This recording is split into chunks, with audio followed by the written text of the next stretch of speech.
Yeah, sure.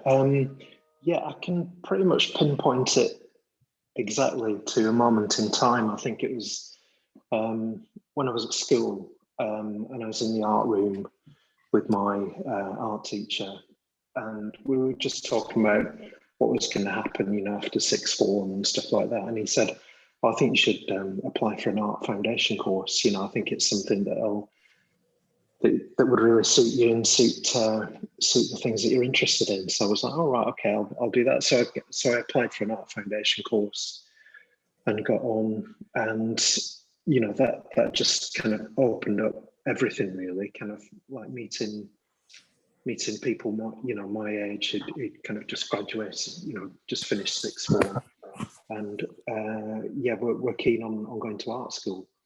So I think that first year of foundation course is when I kind of really thought it could be something that could turn into a career, and something that would kind of suit the things that I was interested in, stuff like music and fashion, and everything that kind of went with it, really.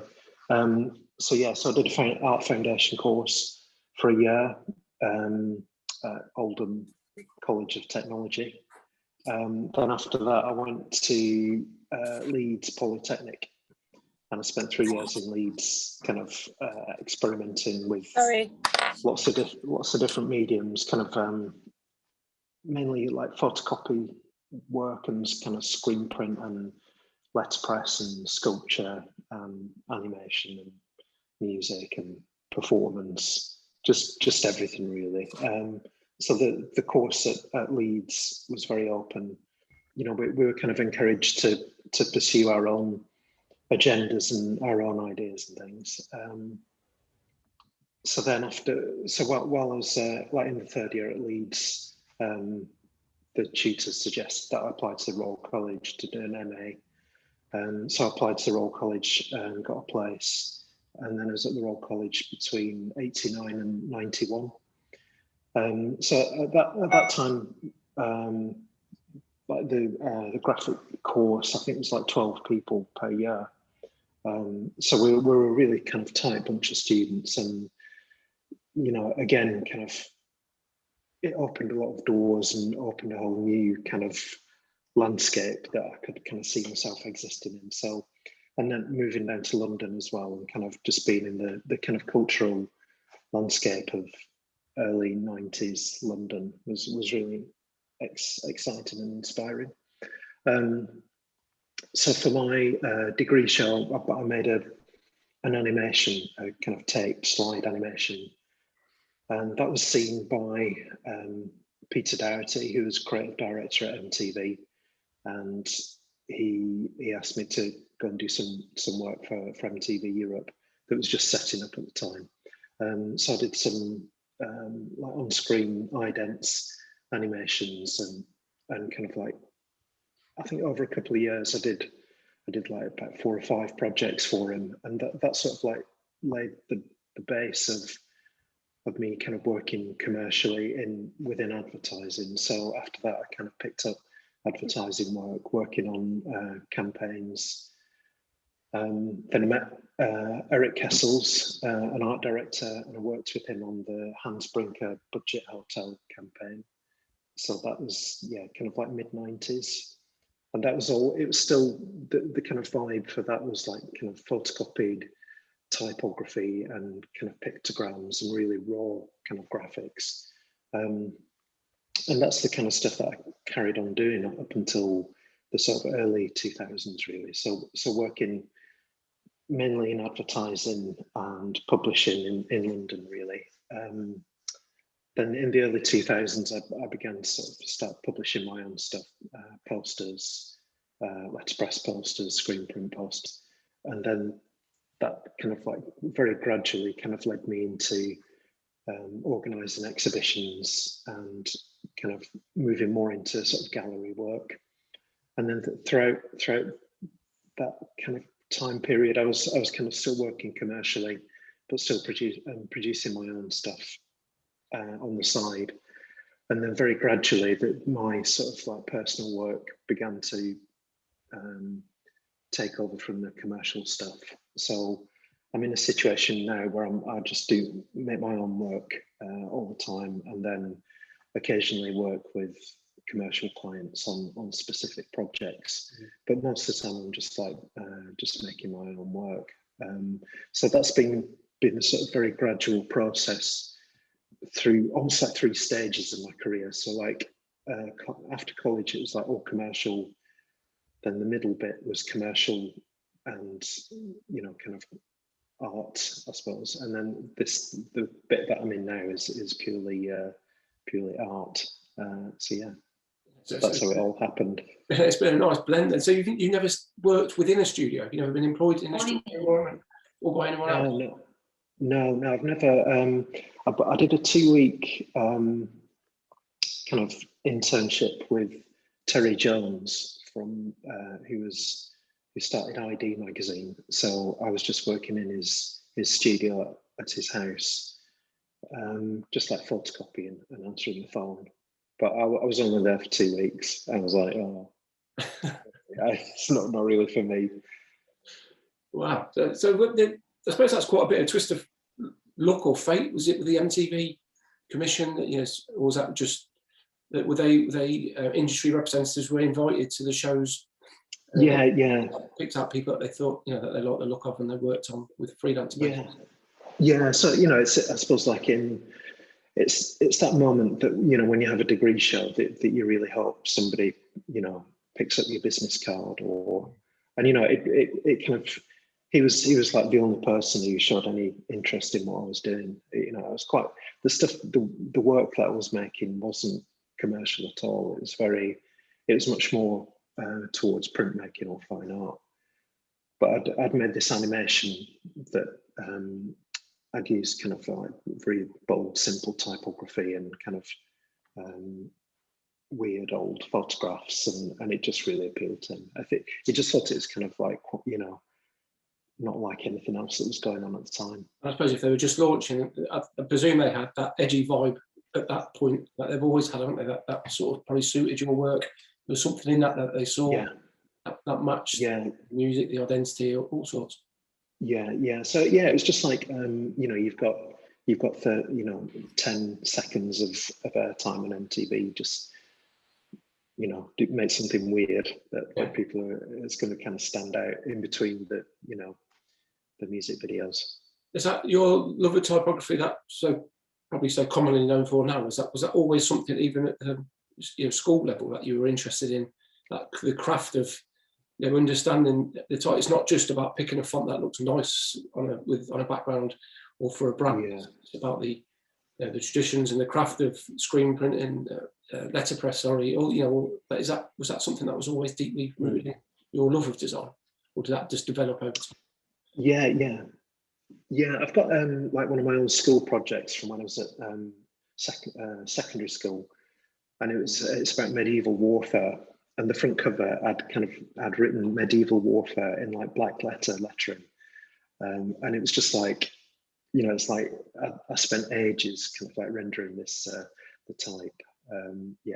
So you know, it's kind of like I was obviously really interested in letter forms and typography, even though I didn't really know, you know, anything about it or what it was about. I was just drawn to words and type, and that was just something that kind of gradually became part of my work over time. So, you know, I was interested in pop artists like Jasper Johns and Rauschenberg, and, you know, the way that they use typography within fine art. And that was something that I was kind of interested in.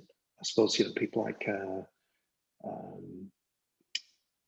you know, people use typography within a kind of fine art context. So yeah, like Jenny Holzer and Barbara Kruger, those kind of people, artists. Yeah, that's quite it's an interesting blend, isn't it? Because it's quite in your face, isn't it? You know, very bold and big, and, you know, quite brash in some respects. And I suppose it was something really new at the time. You sort of see it quite a lot in today's world, but it's more testament to you that you see it more today. That it's, you know, probably, you know, replicas of what you've done in the past. But where do you find your inspirations from in today's context, Anthony? Is it still the same places? I know that you're it comes from a lot of sources from what I've read from the literature, from cultural, music, architecture, all those sorts of things. Is there any specific, or is it just what you see on a day-to-day basis? Say, for instance, like work hard and be nice to people.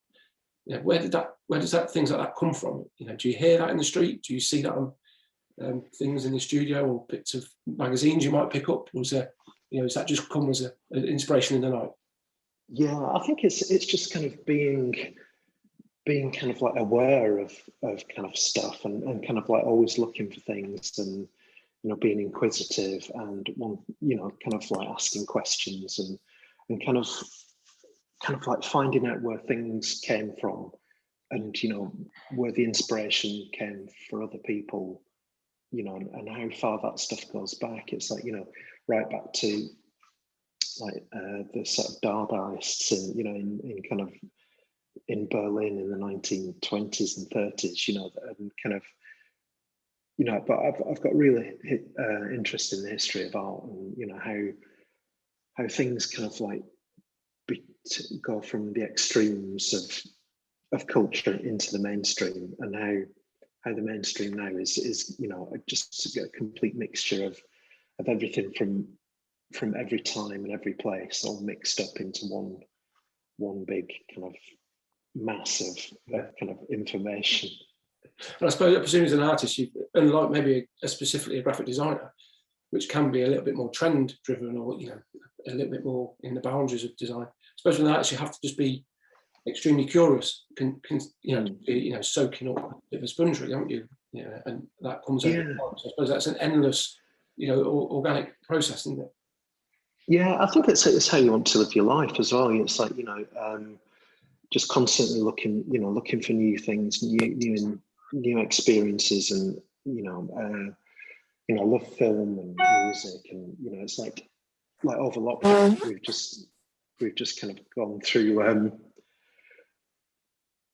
for the whole of Netflix. I think we've watched pretty much every film on Netflix. Just like going kind of deep diving into like directors' work and like having whole seasons of like Tarantino's films. Like we watched every single Tarantino film and kind of just like delving into culture and enjoying culture, and it's I know I'm never short of inspiration or things to make work about. Yeah, I think that's really it's a good point, because you don't necessarily dive into it just to find something for a project that's happening tomorrow, for instance. It's about that bank of knowledge that might be needed. It might never be needed, but it might be needed at some point, and how you could use those influences. They come from whatever. And I think that's really important for people to sort of think. It's not just to look at other artists or other designers. It's I'm a big fan of Peter Savile's work, but that only came because I like the music and that all of that scene. And how that now influences what I do, but it's quite subconscious now, which is it's always a nice to hear. But I suppose, is there any throughout your career? Do you think, or can you pinpoint any highlights that you sort of say, that played? So when you mentioned about doing commercial work, then being an artist, and sort of now picking and choosing things, is there any of those sort of journeys or those commissions or projects that you think that really changed? Say if you did commercial, for instance, and you hated it, you then decided to solely focus on art, or was commercial a way just to prop up the art world? Any that really sort of stand out to you? So at one point I was directing TV commercials, like with a couple of friends of mine. We had like a little kind of group that we kind of did stuff together, and we did quite a few like interesting things. And then I kind of found myself directing live action for a kind of yogurt commercial, and it's like it was almost like, how did I get here? It's like it was like it was an amazing experience and really good fun, but it was like by the end of kind of doing work like that, I was just like, I don't want to do stuff like this anymore, and kind of I just felt like I was kind of wasting time really doing stuff like that. And I think that's when I really decided to kind of to kind of make a definite break. So, you know, I had like a production company who repped me, and I got a couple of agents here, you know, one in London, one in New York. And I was like, I just don't want any of this anymore. I just want to kind of get back to what it was that I really enjoy about, you know, printing a poster on a letterpress machine. You know, it's kind of like, so yeah, there's a real kind of like conscious decision to kind of make a break from all that, definitely. But you know, I think it's part of growing up as well. I think, you know, as you kind of, you get older and a bit more experience, life experience, you know, I think it's when I was late 30s, I was kind of, you know, having a bit of a, you know, wobble. I was like, what am I actually doing with, you know, it's like, so yeah, that's what kind of spurred me on to kind of like push things further. Yeah, I suppose if you don't go through those experiences, you'll never know that, would you? Again, it's sometimes hard to try and understand that you're primarily an artist, and that's, even though it's very graphical, it's quite easy to slip into the idea that you're a graphic designer and you work for, you know, you run a studio or, you know, like an agency, so to speak. So it's trying to keep that in mind, I suppose. It's good for artists maybe to explore those commercial worlds, just to get a gauge of that, but to always remember why you started in the first place. Yeah. I think there are a few moments when, you know, I could have, you know, like started to like have employees and start running a studio like that, but it just never appealed to me. You know, I think that's sort of,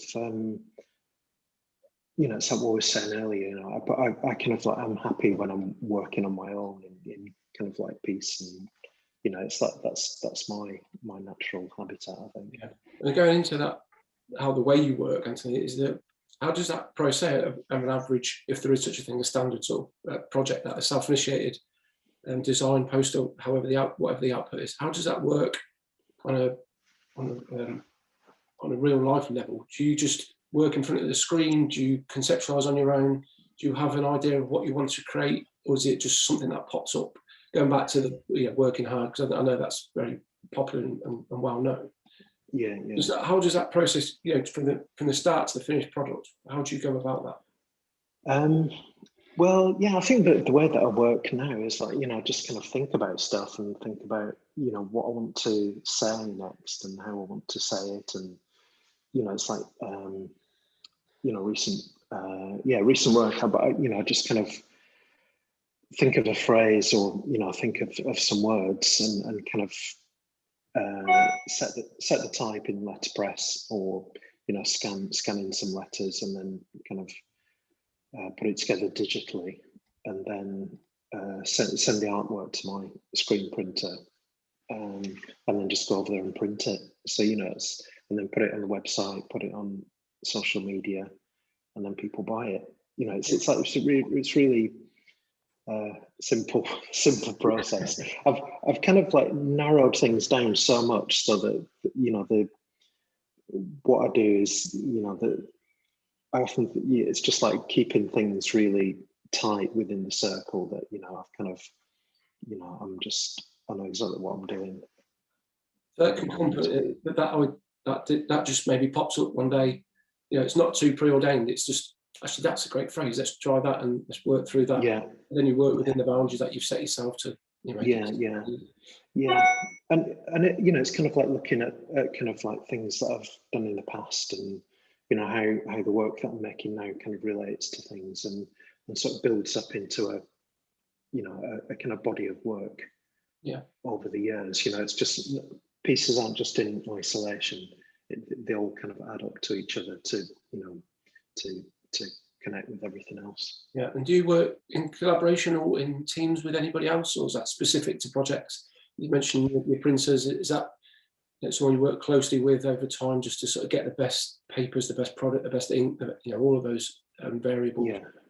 Yeah. So yeah, the screen printers that I work with, Steve and Tracy, I've worked with them for about 15 years, and it kind of started off, you know, I just needed to get some postcards printed, and I just got in touch with them, and immediately I could kind of tell that they kind of got what I was after. Do you know what I mean? It's like I didn't really have to explain too much.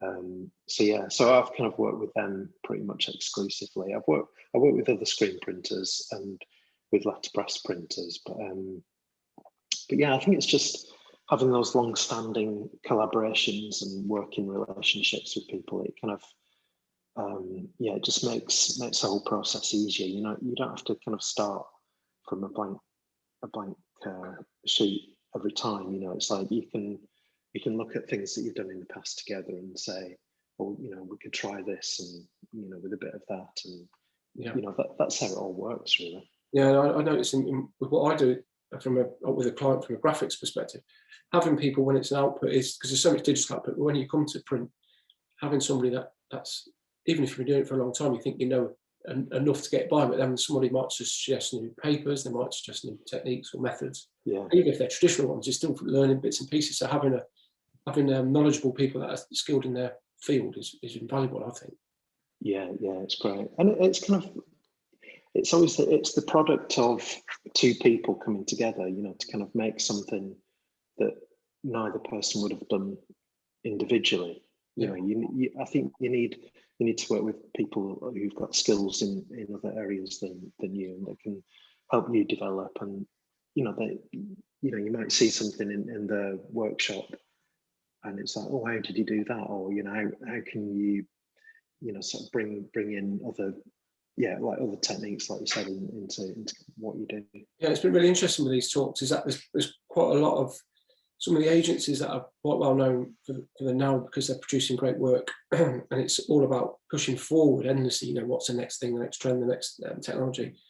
But then there's been a few recently that have always quite clearly, they just constantly return to the craft. It's about perfecting the traditions. And I find that juxtaposition is really, really interesting. There's no real right or wrong. It's just about what fits for you. But I think, I don't know if you'd agree, but I'd always advise, especially younger creatives, people stepping into the industry, is that you do need to look forward, but always remember where this stuff comes from, and you know its origin. Before technology was arrived, and the idea of letterpress has become quite common again. But I know that's something that you use quite frequently. Is that because of the results it produces? Is it because of is it because of the tradition? Is there anything specific about that, or is it just how you like the aesthetic? Yeah, I think there's lots, really. There's lots of I was taught by Alan Kitching at the Royal College, and you know, he was he's the maestro of letterpress. You know, he sort of defines letterpress in his kind of approach and the way he works. So that definitely made a connection, and I think it's just something about the kind of texture of the type and the typefaces, and they were designed in a different age, in a completely different context for a completely different job, but those typefaces still have got real power and a real connection and a kind of humanity. And I think I think that's the thing that I still feel really connected, and just the kind of physicality, and looking at a big wooden letter, and it's just lovely, and you kind of think I don't know, it's that the warmth of the letters, and the way that it's from a different time, but it's still relevant now, I think. Yeah, and I think I've always found the imperfections or something like that. And what makes it weirdly perfect is it's clearly printed. I think there's something in a lot of modern print where there's a push to make everything look immaculately perfect, and the ink coverage is everywhere, and it's it becomes so clearly machine driven, and like letterpress, which is the human interaction, isn't it? Which I think is a lovely thing to see, and it just really to the art form. It's much more about art in that respect than it is about graphics, isn't it? Yeah. I think it's it can draw parallels with music, and it's like you think about the sort of the visceral nature of like raw music performance, and whether it's punk or kind of just something that feels real, and kind of as against kind of super slick 80s Phil Collins production that had all the edges kind of like smoothed off it, it's almost like, it's like, people aren't perfect. We're all imperfect in our own way, and it's kind of, I think it's that connection between, acknowledging imperfection and seeing it as some kind of, it's in the work, and it's in the kind of nature of the work, and it's like, I'm not a perfect typographer, I'm not a perfect graphic designer. It's kind of, but this way of working suits me and suits my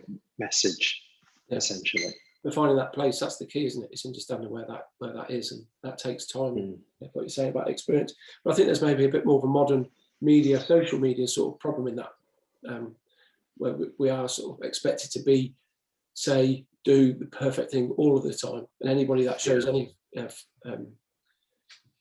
breaks that in any sort of way is deemed to be, it's quickly crucified. And it's I think that what you're saying about that honesty, the way like say with music and fashion and all different art forms and creative disciplines. But it's most of it is an experimentation, isn't it? It's not designed to be immaculate every time. I think that really reflects in the work. I just wanted to clarify something. I was speaking to, I don't know if you know Jamie at Foilco, and he told me, or he'd heard a whisper that one of your phrases came from an old lady speaking in a laundrette, I think. I'm sure that's what he said. Is that true? I wanted to ask you that for a long time. Yeah, it was in a supermarket, not a laundrette. Okay. But it was in the queue in the checkout in where I used to live in Clapham. And the old lady was in front of me in the queue, talking to the checkout girl, and she was saying, "No, the secret to a happy life is to work hard and be nice to people." And I was like, "Oh, that's yeah." So it was just what just kind of just went in. Well, it goes to show that it's keeping your eyes open and soaking up things wherever you are, isn't it? It's you never know where it might come from, the inspiration. Definitely. It's made me laugh. Just moving on to more recent projects, and especially the mural, the big public art piece.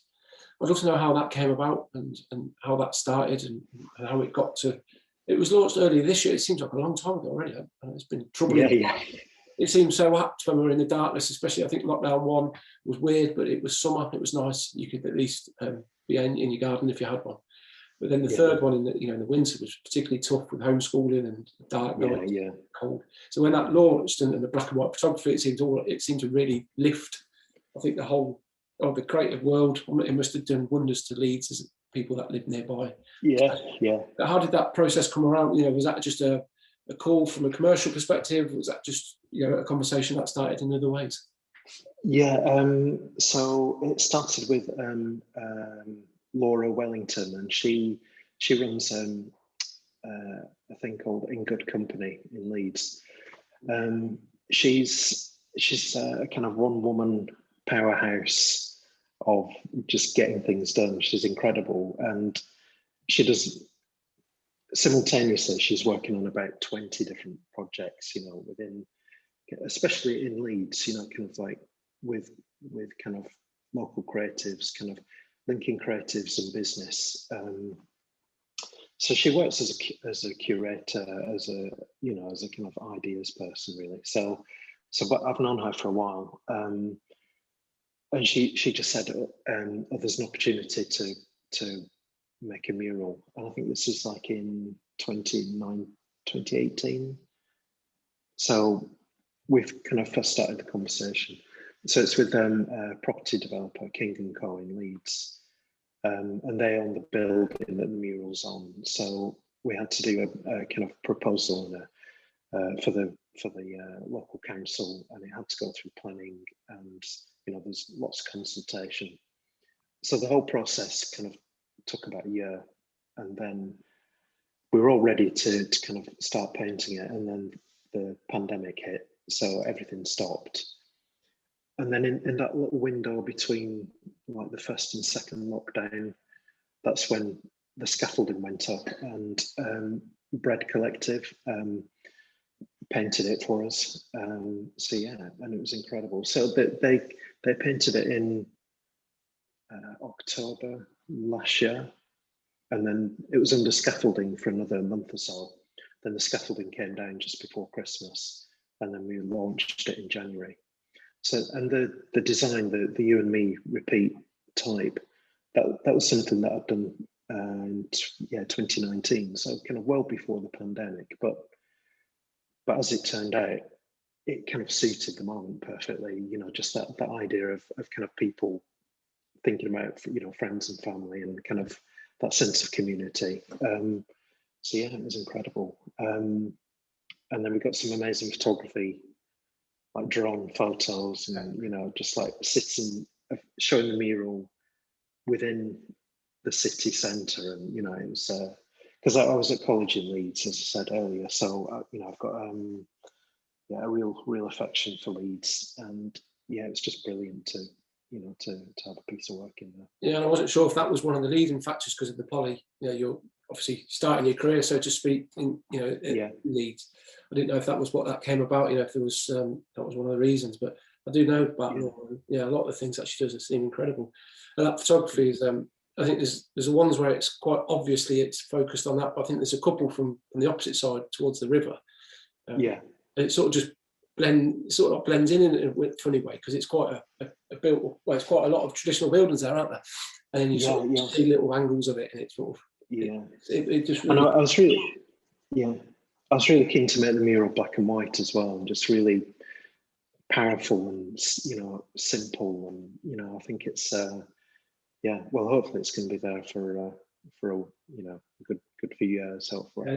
But going back to more the process of how that came about, Anthony, I know it seems like you're trying to, simplicity is key to a lot of what you do. But how does it, from anybody that sort of have ambitions to, you know, have, you know, street art or, you know, large pieces of public art, how is that from a reality perspective? You know, the submitting plans, the frustrations of what might be not permitted, or, you know, some of the commentary that might come with that. When you then step into more of a, you know, commercial client sort of, I suppose, in some respect, aren't you, that they want to give you the freedom to do what you want, but also there's restriction. What's that like from it on a, you know, not necessarily a day-to-day basis, but on a one, you know, from the original creation, was that pretty much what you had in mind from the start, or was that tailored? So did you have to fit that to suit other people? Yeah, no, I think I did like I did three different ideas for it, all based on that kind of repeat text idea. But the you and me just kind of stood out, and I think it's really rare to get an opportunity like that is so. I don't know. The idea was 100% intact. There was no compromise at any point along the way. It was almost like, you know, it just had this, you know, the door was just kind of open for it. And, you know, it's really rare that happens. And I think it's I think when it does, it shows the power of an original, simple idea that can be, when it's executed really well, and you know, when it's seen like that in that context, it just shows the power of you know, like that, you know, that initial creative idea. And I think sometimes when you work commercially, you know, you have it starts off with a really strong, simple idea, and very slowly more people get involved and they kind of pick away at that idea until eventually it turns into this hybrid of like 3 or 4 different ideas that are all kind of like mashed together, and nobody's 100% happy with it. And it's just, it's kind of disappointing. So I think it's just really making sure that you hold on to, you know, those kind of really strong ideas, and kind of finding ways of just kind of putting your stuff out into the world that is 100% pure and 100% you, and isn't compromised in any way. But it's really difficult to do that. Yeah, and I found that, like, personally throughout my careers, there's that, you know what you want to achieve, but sometimes it's so difficult to not, you know, when the corporate clients are paying for, you know, whatever it might be, you then do sort of, it can be difficult to sort of talk back and fight against that. And I think that maybe being an artist, if you can get to that point where you can make it work, I suppose that's the prime example of expressing yourself, isn't it? Yeah, it's definitely something, you know, that was always my goal, you know, was to get to that point where I'm kind of doing my stuff. And if people say, oh, you know, have you thought about this or that? I'm like, no, this is what I want to do, and this is what's happening. But you know, you have to build up to that stage. You know, it doesn't just happen overnight. You know, they do any Comic Sans screen prints or anything. Yeah, just make it blue. Well, yeah. Now you come to mention it. Yeah, I've always wanted to. I just got a couple of questions that have dropped in, Anthony. Just ask those. I think the first one from Josh was based upon the Bread Collective, and that we've just discussed that. Sarah's asked, do you have your own letterpress, or is that something just solely that you work in collaboration with the printers with? Yeah, so the printers that I work with locally, they've got an amazing collection. So they've been commercial printers in Rye for over 100 years. So their collection is just, it's almost, yeah, it's unparalleled really. So yeah, I think with that kind of thing, you know, if you can go down that route and you know, start collecting letterpress and, you know, getting a small proofing press and, you know, kind of building up a collection. But I think as soon as you do that, you kind of, it's almost like, because you've invested so much time and effort into collecting all this equipment, and it's almost like you feel like you have to use it all the time. So I don't really want to be sort of like kind of wedded too much to one particular way of working. So I want to have that flexibility. And plus, you know, it's more interesting working with other people who are really good at what they do. So you can learn from them and kind of put your work in different contexts as well. I was actually, you just mentioned there about not necessarily wanting to, I suppose, be pigeonholed into being recognised for one thing. Is that something that when you start a project, you have an idea of the output before, or is that just, again, is that quite organic? It just seems to happen throughout that process? Yeah, well, I think most of the time now it's kind of, you know, if people commission me to do something, then, you know, it's going to probably end up as, you know, typography in some form. But then, you know, it's like other times, yeah, I can do something that maybe doesn't involve type, or, you know, is mainly, I don't know, color or image led or something like that. But yeah, it's you know, I think you kind of work through things, and, you know, sometimes you want to make a bit of a change or take, you know, go down a different aesthetic avenue. You know, it's just part of the development of the work, really. You know, I don't want to get don't want to get stale, you know, in any one thing. Yeah, with the small book you produce for Work Hard, did that come about from a publishing house? Is that self-initiated, like just a way of collecting, you know, like a sort of archive as such from yourself? Yeah, so I've worked on a few different book projects with Thames and Hudson and Penguin, and they've all, you know, it's like making a book is a big commitment. It takes at least a year to, you know, to make a book, and it's almost like, but it's quite addictive as well. So it's a really brilliant project, and it's like, you know, it's like I collect books.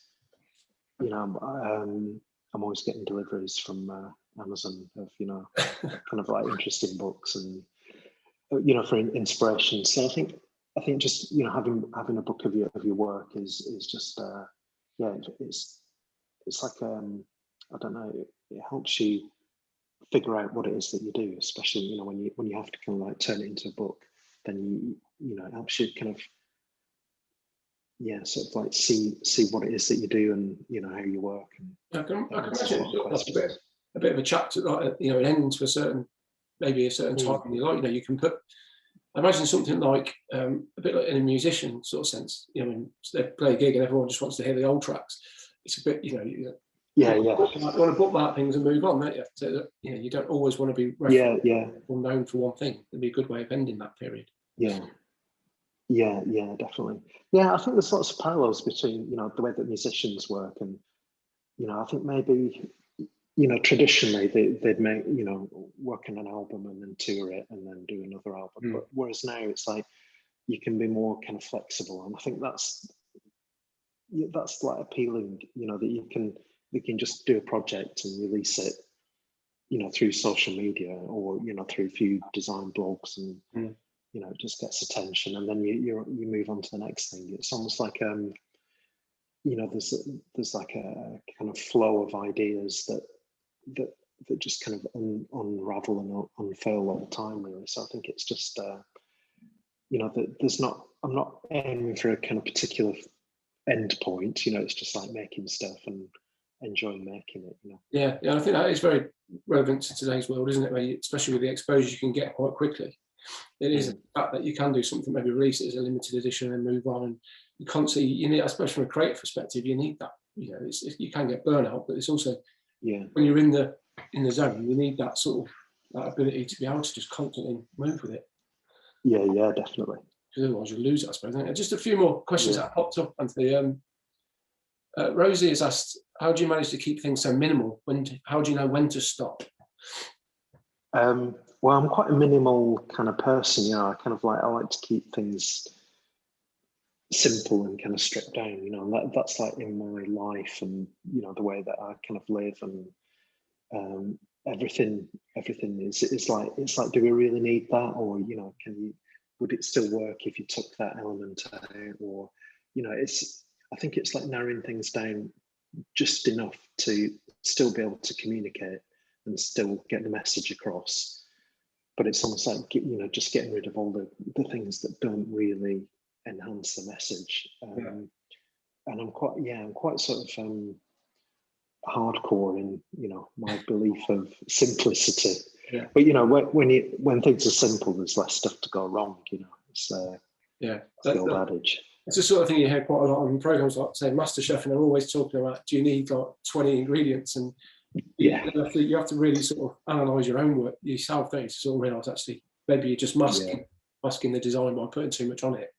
And I think that's a commercial corporate sort of, you know, the clients always tend to do that, which is really frustrating, because the idea of seeing a white bit of paper, they sort of get scared at. So Well, thinking about, you know, the food analogy, it's like, you know, one of my favourite things to eat is beans on toast. You know, I absolutely love the simplicity, and it's like, you know, you can prepare it in about a minute, and it's just delicious every time. So it's just like, you know, it's all like, just all those simple things, you know, things that just work, you know, because they are, you know, really, really well designed, like tin of beans. I've got just a couple more questions before we end, Anthony. Darren has asked that he's creating a book for the first time as we talk, and he just wondered about any advice or pitfalls you should look out for in that process. I suppose it's kind of when I work on books, I kind of print everything out actual size, and then on the wall behind me, I just clear the wall and just pin everything out. So I've got the whole book laid out, and I can see everything all at once. So I think when you're working on a book and there's like, you know, maybe 200 pages, that's a lot of information to keep in your head and to be able to visualize in your head. Whereas if you print it all out and stick it on the wall, then you can at least look at it all in one go, and you can look at the way that you're kind of pacing it, or you look at, you know, is there too much text here, or you know, it's like, do I need something to happen here in the book? So I think just printing it out and being able to see it all in one go is something that for me it just kind of makes it kind of manageable. Yeah, I mean, you also see like you say, the flow, and sometimes I've noticed a lot of books, especially creative books, you can have a huge hit of content and things to absorb at the start, and it can tail off. I always wonder why they don't sort of space that out a bit more. And also, I think it's a bit of a burden because it's a creative book. You've got to make it look, you know, try and keep it interesting as opposed to just a text-heavy book. It's I think it's it's a bit really like annual review or something. You know, you do it in the studio, you put things. Well, you know, you can see the whole thing as one. It's different to seeing it when you flick through it. Good advice. Yeah, definitely. Yeah, and I think just like, you know, just looking through a PDF on screen, I just don't think you get that real connection. I just don't think you can hold that much information in your head, really. Yeah, and the size thing is interesting. That's a good thought, because again, if it's on screen, it's just one set of size. Doesn't matter if it's A1 or A6, does it? Yeah. Sort of seeing it in, you know, the size of the text or this, you know, the layout. It's a good thought. Michael has just asked, sorry, Michael, I think I missed this one. He's just re-added it. Would you recommend applying for a similar MA course to help forge a career in and or transition into commercial environment?